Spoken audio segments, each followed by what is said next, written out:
जोखिम है। अगली खबर यह है कि गाजा में इजराइल के सामने हमास का सरेंडर, युद्ध विराम प्रस्ताव पर हमास की सहमति। नेतन्याहू ने अभी नहीं खोले हैं पत्ते। गाजा में 22 महीने से जारी है युद्ध। अब जब वहां पूरा सब कुछ समतल करने में इजराइल लग गया है, इजराइल ने कहा है कि यहाँ कुछ बचेगा नहीं, इस पट्टी को एकदम पट्टी ही बना देंगे, सब कुछ समतल बना देंगे। तब वैसे में हमास अगर अब वो एक गजल की लाइन मुझे याद आ रही है कि अब मेरे पास तुम आई हो तो क्या आई हो, मैंने माना कि तुम एक पैकरे रानाई हो, अब मेरे पास तुम आई हो तो। अब इस जंक्चर में आप जाकर युद्ध विराम की बात कर रहे हैं और नेतन्याहू कह रहे हैं कि अब हम अपने हिसाब से देखें। नहीं, देखिए अब 25% कुछ बच गया है, 20-25% जो उनके कब्जे में थोड़ा बहुत माना जाता है। लेकिन अभी भी हमास ये कह रहा है कि हम जो है, जो उनके पास होस्टेजेस हैं उनको धीरे धीरे छोड़ेंगे। तो ये तो नेतन्याहू को नहीं पचेगा और ये बात पक्की हो चुकी है। जब तक नेतन्याहू उस 45 मील लंबे और 12 मील चौड़े एरिया को पूरा कवर नहीं कर लेते, वो छोड़ेंगे नहीं। इसके लिए उन्होंने 1 लाख सैनिक भी तैयार कर रखे हैं। हर 1 किलोमीटर के बाद लगेंगे, जितने सब तैयार है, पूरा कब्जा होगा। और कब्जा होके वो कहते हैं अब तुम छोड़ो, कब छोड़ोगे? बात सही बात लग रही है। और बताइएगा अगर मैं सही हूं तो हो सकता है कि ट्रम्प की तरफ से कहीं से फोन जाता हो इनके पास, एक बार सीज फायर के लिए प्रपोज करके देखो ना।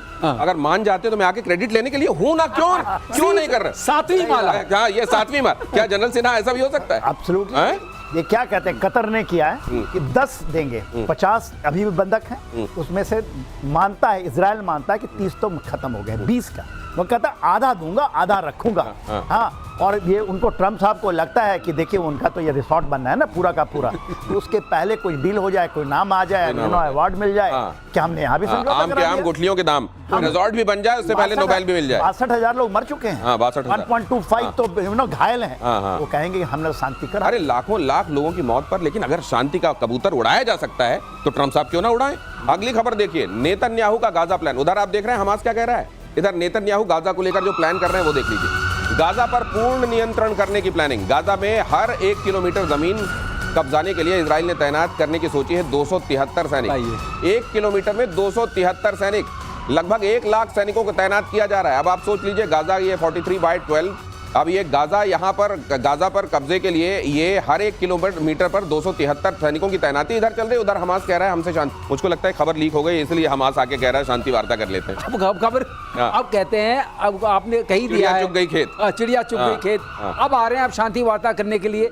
बहुत पहले होस्टेजेस की डील हमास को कर लेनी चाहिए थी। और ये जो अटैक किया है, आप देखिए उनका एक और सीक्रेट प्लान लीक हुआ है। उनके जनरल ने कहा था कि एक एक आदमी जो उन्होंने हमारे मारे हैं उसके कम से कम उसके बदले में 50-50 मारेंगे। ये बात भी आ चुकी है। तो इसका मतलब नेतन्याहू और उनके जनरल, जो उनकी आर्मी है इस वक्त, वो सब्र नहीं करेगी जब तक पूरा कब्जा नहीं कर लेगी। ये बात अपने आप में तय हो चुकी है। और इसी बात को सोच करके ट्रम्प ने भी कह दिया था ना कि यहाँ हम बनाएंगे वगैरह। सर मुझे दोस्तों, मतलब मैं तो, आप लोग तो वॉर वेटरन से, आप जानते हैं स्ट्रेटजी क्या होती है, लेकिन मुझे एक चीज लगती है, गाजा में 43/12 जो भी है, इसका पूरा का पूरा इलाका एक जैसे चैलेंजेस वाला तो होगा नहीं।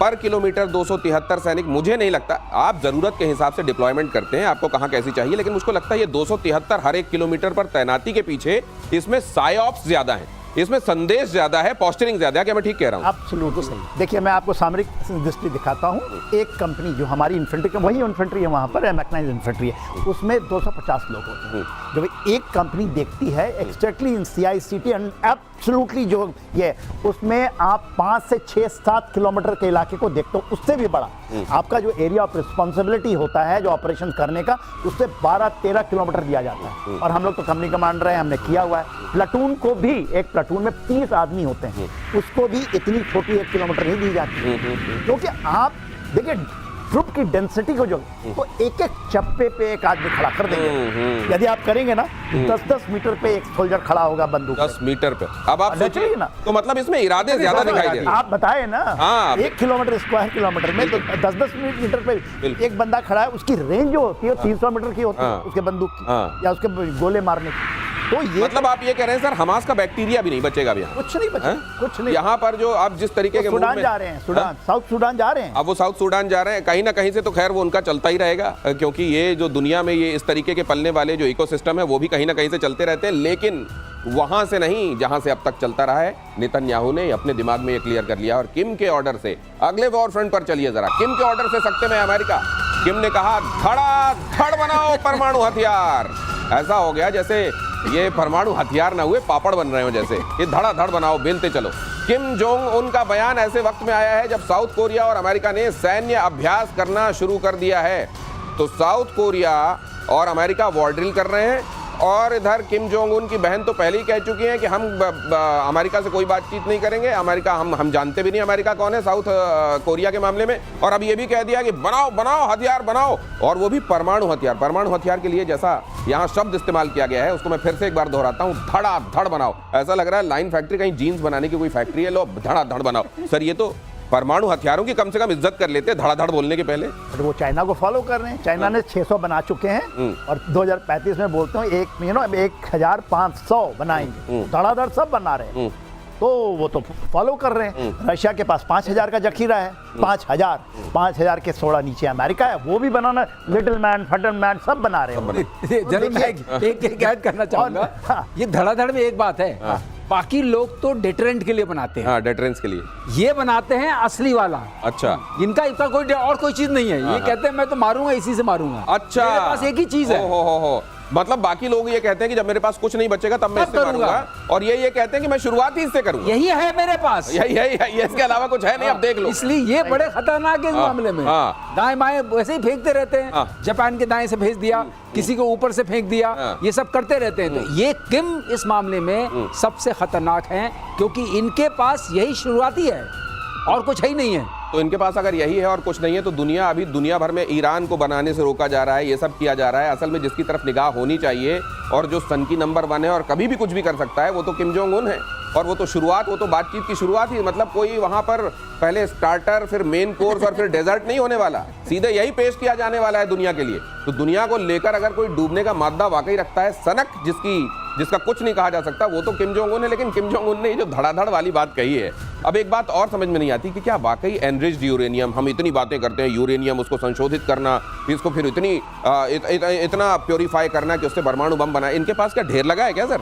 देखिए, जो आप ये देखेंगे कहाँ से आया। पाकिस्तान से, चाइना के थ्रू पाकिस्तान गया था, पाकिस्तान से इनके पास न्यूक्लियर आया, उन्होंने न्यूक्लियर बनाया और बोला कि हम न्यूक्लियर बन गए। अभी तो रशिया भी उनके पास साथ में, उनका स्ट्रेटेजिक पार्टनरशिप है, मोस्ट ट्रस्टेड स्ट्रेटेजिक। 12,000 सोल्जर भेजा केवल नॉर्थ कोरिया ने चाइना के साथ, बहुत बड़ी दोस्ती। तो उसमें कहीं कमी नहीं आएगी यदि इनकी मंशा होगी और डिफरेंस पैदा करना है, तो ये तो 3,000 5,000 से भी ज्यादा बना देंगे। और ये कभी ट्रम्प यहाँ भी जाए, नहीं, यहाँ भी जाके कहे कि नहीं, वो तो गए थे और उसके बाद क्या हुआ वो भी दुनिया ने देखा, लेकिन जाके यहाँ पे भी कुछ कर लें ऐसा कि नोबेल मिल जाए। दिनेश, ऐसा भी तो है। इनका ये है कि इन्होंने, जैसे उन्होंने पाले हुए हैं कुछ पाकिस्तान, ये वो, ये इन लोगों के हैं। अच्छा, ओके। ये उनकी तरफ से, रशिया की तरफ से, चाइना की तरफ से, दोनों तरफ से डील करते हैं। ओके। ये अपना नहीं, लेकिन सर मेरे को इसमें आप देखिए, पाकिस्तान को आप अंडररेट कर रहे हैं सर। वो उसी का दौर है जो इस जमाने में इधर का लगता रहे और उधर का हो जाए। ये पाकिस्तान में है सर, बहुत लगता है इधर का है, हो उधर का जाता है, इधर का माल खींच लिया। मुझे लगता है कि विश्व शक्ति, खास तौर से जो समझा जाता है पोल्स अपार्ट है, जैसे अमेरिका और चाइना, उनमें अगर कोई ब्रिज बन सकता है सर, भैया, हाँ, ऐसा खतरनाक